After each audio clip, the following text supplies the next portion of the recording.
आज आपको हम ई इनवॉइस के बारे में बता रहे हैं। इसके सारे कंडीशंस एक बार दोबारा से लिख लो आप। ई इनवॉइस बनाने के लिए आपको एक पोर्टल है e-invoice1.gst.gov.in पर जाना होगा। ई इनवॉइस सभी B2B ट्रांजैक्शंस के लिए बनाया जाएगा। इसमें कुछ अपवाद भी हैं। वो अपवाद या एक्सेप्शंस क्या हैं वो नोट कीजिए।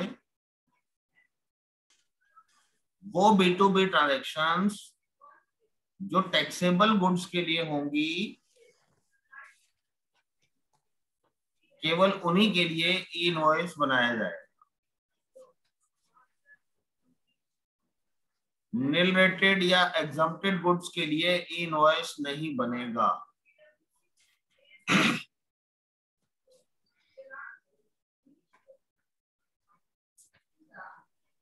रिवर्स चार्ज सप्लाईज के लिए ई इनवॉइस नहीं बनेगा। एक्सपोर्ट ऑफ गुड्स के लिए ई इनवॉइस नहीं बनेगा। B2C ट्रांजैक्शंस के लिए ई इनवॉइस नहीं बनेगा। ई इनवॉइस बनाने के लिए कोई भी अमाउंट की लिमिट नहीं है। चाहे आपकी ट्रांजैक्शन 10 रुपए की हो या 10 लाख की या 10 करोड़ की, ई इनवॉइस बनाना है।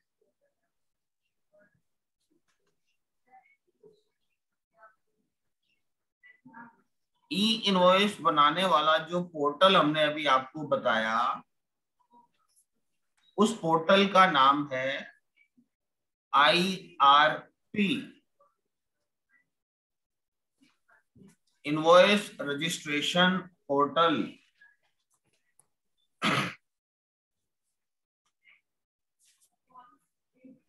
आप अपने बिल जैसे बनाते हो वैसे ही बनाओगे। टैली यूज करते हो तो टैली में बनाओगे, कोई और सॉफ्टवेयर यूज करते हो तो उसमें बनाओगे। उसके बाद आपको अपने उस बिल को इनवॉइस रजिस्ट्रेशन पोर्टल पे रजिस्टर कराना पड़ेगा। जब आप अपने बिल को वहां पे रजिस्टर कराओगे, गवर्नमेंट के द्वारा जो जो डिटेल मांगी गई है वो आप पूरी उसमें सबमिट करोगे, तो उसके बाद वो इनवॉइस रजिस्ट्रेशन पोर्टल आपको एक IRN इशू करेगा। IRN का मतलब इनवॉइस रेफरेंस नंबर। ये इनवॉइस रेफरेंस नंबर 64 डिजिट का होगा। 64 डिजिट के कोड को याद रखना आसान नहीं होता। उसको इजीली समझने के लिए गवर्नमेंट ने उसको QR कोड के साथ जोड़ा है। QR कोड होता है क्विक रिस्पॉन्स कोड।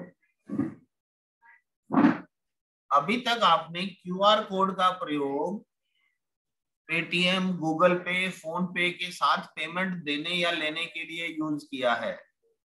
वो QR कोड लगे होते हैं कई शॉप्स के ऊपर। आप अपना पेटीएम लॉगिन करके अपना QR कोड भी किसी को शेयर कर सकते हो। मगर पेमेंट लेने देने के अलावा पहली बार QR कोड का प्रयोग गवर्नमेंट के द्वारा ई इनवॉइस में किया गया है। बैंकिंग वाले QR कोड में केवल आपके बैंक अकाउंट की डिटेल होती है, जबकि ई इनवॉइस वाले QR कोड के अंदर उस पूरे बिल की डिटेल होती है।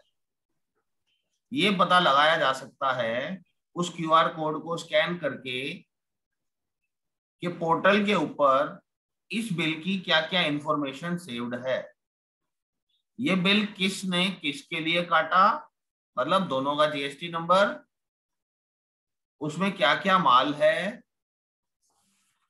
किस डेट का बिल है और उसका अमाउंट क्या है, ये सब जानकारी उस क्यूआर कोड में छिपी है। ठीक है, ठीक है सर। मैं आपको एक डेमो दिखा देता हूं कि क्यूआर कोड दिखते कैसे हैं, या ई इनवॉइस जब छापा जाता है तो वो कैसा दिखता है।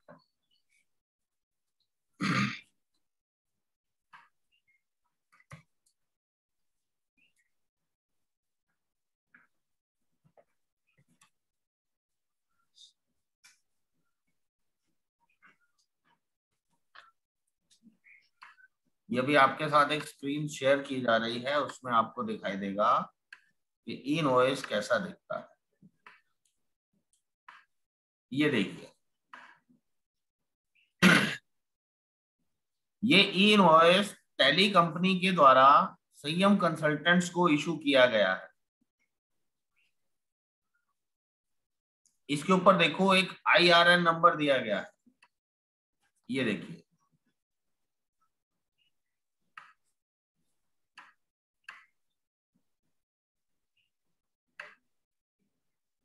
ये IRN नंबर जो ऊपर दिया गया है, इसके सामने देखिए ये 64 अंकों का नंबर लिखा गया है।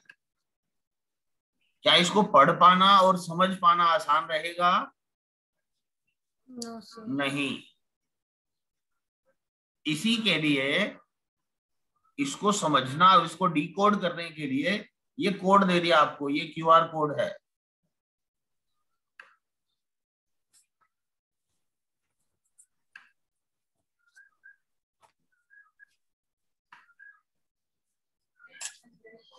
ये जो हमें दिखाई दे रहा है, ठीक है, ये हमारा क्यूआर कोड है। ये समझ पाए आप? Yes sir. यही जानकारी हमारे पास ये IRN में है। ई इनवॉइस बनाते समय ये दोनों चीजें बिल के ऊपर छापनी जरूरी है। ठीक है, हमारा बिल नंबर ये था हमारे सॉफ्टवेयर में से, ये वाला,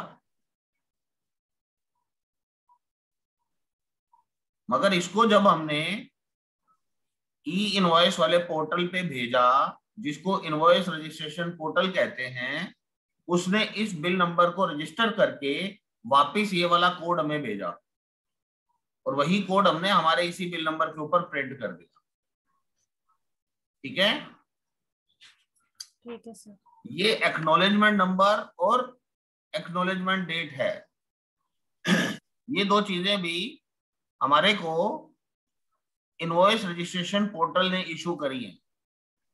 जब हम कोई भी नंबर अप्लाई करते हैं तो भाई हमारी एप्लीकेशन रिसीव कर ली गई है तो हमारे को एक एक्नॉलेजमेंट नंबर दिया जाता है।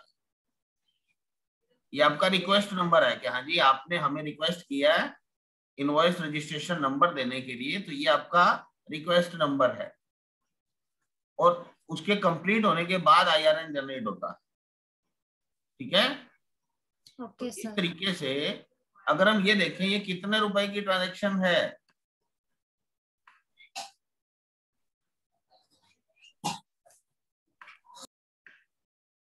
ये देखो केवल 700 रुपए का बिल है। इसके लिए भी ई इनवॉइस बनाना पड़ा।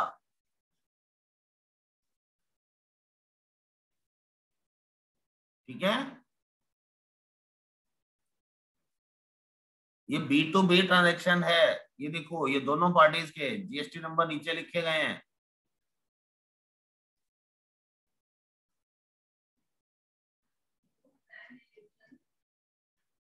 ये देखो, दिख रहे हैं आपको? तो ये B2B ट्रांजैक्शन है। अमाउंट चाहे कुछ भी हो, आपको ई इनवॉइस बनाना है और टैली ईआरपी के अंदर ई इनवॉइस बनाने की सुविधा पैसे दे के लेनी पड़ती है। टैली प्राइम के अंदर ई इनवॉइस बनाने की सुविधा इनबिल्ट है। अब आप ये देख रहे हो कि क्यूआर कोड कितना घना सा है। आपका जो पेटीएम वाला कोड होता है वो इतना घना कोड नहीं होता।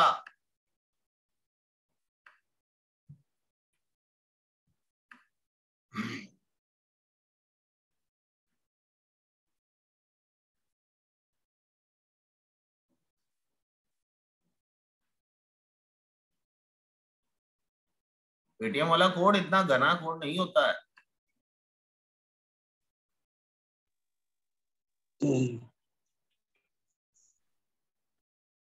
समझ में आया? ई इनवॉइस, यस सर। ई इनवॉइस के साथ जो शब्द जुड़े हैं वो जरूर याद रखना, IRP IRN।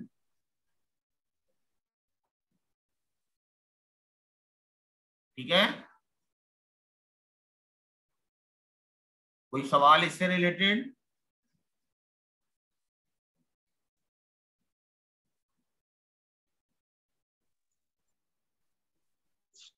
कोई सवाल नहीं है? IRP बताइए sir. IRP invoice registration portal, जो आपको वेबसाइट बताई गई है einvoice1.gst.gov.in, उसको इनवॉइस रजिस्ट्रेशन पोर्टल बोलते हैं। Okay sir.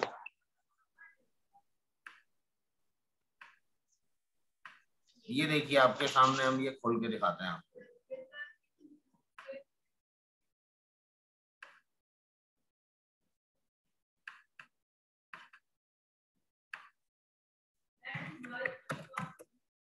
einvoice1.gst.gov.in,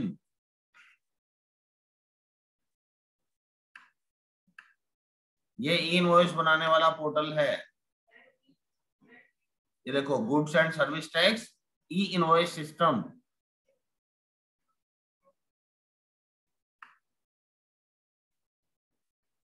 ये देखो क्या बता रहा है, ये कह रहा 50 करोड़ ई इनवॉइस बन चुके हैं 7 महीने और 1 हफ्ते में।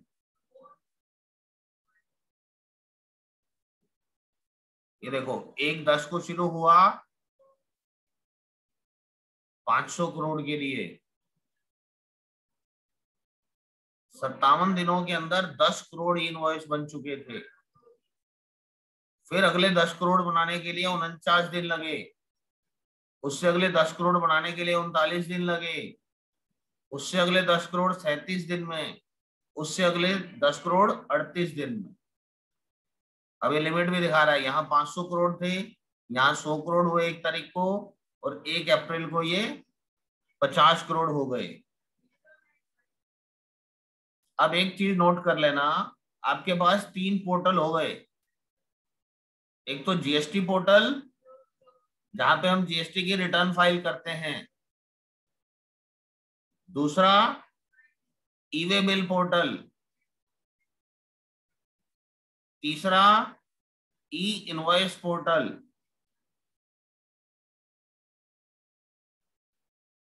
ठीक है? तो एक जीएसटी रजिस्टर्ड डीलर के पास ये 3 पोर्टल हैं। तीनों के लिए लॉगिन आईडी पासवर्ड चाहिए। मगर एक बात नोट कर लो, ई वे बिल और ई इनवॉइस का लॉगिन सेम है, उनका आईडी पासवर्ड सेम रहता है।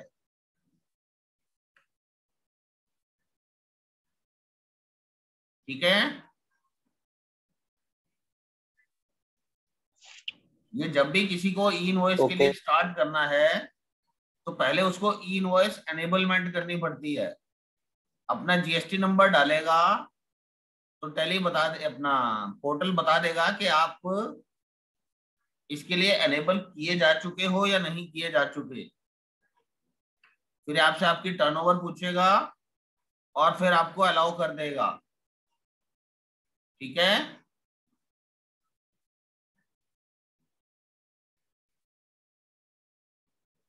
ये ई इनवॉइस का कॉन्सेप्ट है। जो आप सब लोगों को पता होना चाहिए, बहुत जरूरी है, क्योंकि आप लोग जाके बिलिंग संभालने वाले हो लोगों की। बिलिंग संभालोगे तो आपको इनवॉइस भी बनाने पड़ेंगे। ये देखो, ये नीचे का डाटा चेक करो। Number of IRN generated 39.8 crore, लगभग 40 करोड़ इनवॉइस बन चुके हैं आज तक। 86,000 लोग हैं अभी इस लिस्ट के अंदर केवल। जो बिल प्राप्त किया है उसमें 47 लाख लोग हैं।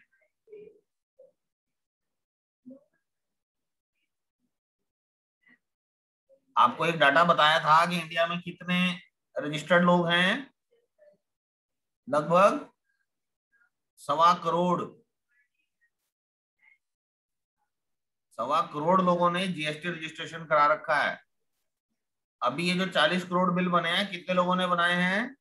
86,000 लोग हैं सिर्फ अभी बिल बनाने वाले, E way bill, E invoice, sorry.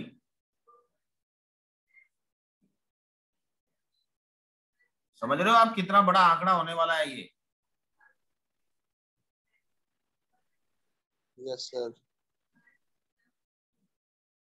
तो बात की इंपॉर्टेंस को समझना कि आपकी मार्केट वैल्यू तभी बनती है जब आपको ये सारे प्रोसीजर पता होंगे, जब इन चीजों के बारे में नाम का ज्ञान होगा।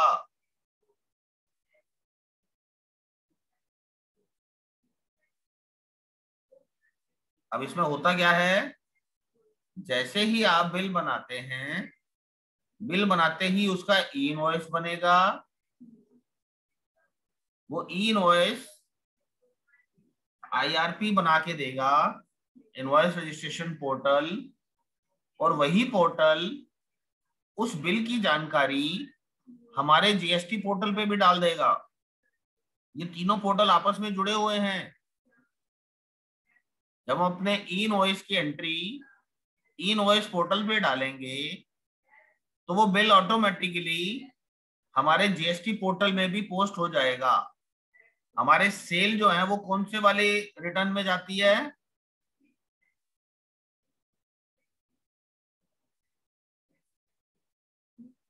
हमारी सेल्स जो हैं वो GST की कौन सी रिटर्न में जाती है? फर्स्ट में GST सर। R1 में सर। GST R1 में। तो ये जो हमारे सेल्स की एंट्री होगी ऑटोमेटिकली हमारे R1 में हो जाएगी, उसी समय तुरंत बिल कटते ही। और जो हमारा कस्टमर होता है उसके कहाँ दिखाई देती है हमारी सेल्स? उसके GST R2 में। GST R2A में दिखाई देती हैं। तो जैसे ही आपने ई इनवॉइस बनाया, वो आपके GST R1 में दिखने लगेगा और आपके कस्टमर के GST R2A में दिखने लगेगा। हो गया काम आसान? Yes sir. हमें इनपुट तभी मिलता है ना जब हमारा सप्लायर अपना बिल GST R2A में दिखाए और उसका टैक्स पे करे। Yes sir. अब ई इनवॉइस कटते ही सामने खरीदार को भी कंफर्मेशन हो गई कि हाँ जी इन्होंने मेरा बिल शो कर दिया है ई इनवॉइस पोर्टल पे, तो अब ये मना नहीं कर पाएंगे, क्योंकि एक बार जो डिटेल गवर्नमेंट को भेज दी हमने, हम उसको चेंज नहीं कर सकते। ठीक है? Yes sir. तो ये फायदा मिलेगा।